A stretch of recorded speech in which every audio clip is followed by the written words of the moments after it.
Hi, my name is Tibby, and I'm going to be showing you how to do this fan move called Fold Your Socks.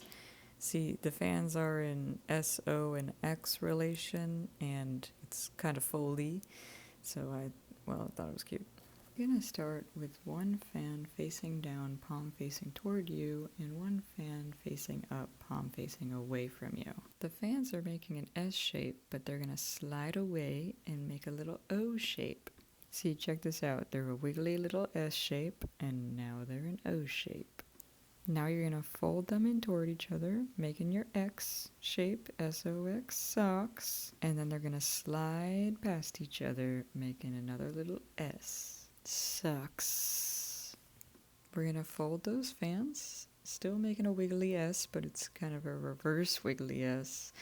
And then we're going to transition by pushing both the fans down, forming a W. I know what you're thinking. We should have called this swax or something, but then it wouldn't have been cute. You can follow the exact same pattern, starting with the opposite hands facing up and facing down, but just remember it goes S-O-X back to S. Socks. If you aren't folding your socks, what are you even doing with your life? Thank you so much for watching.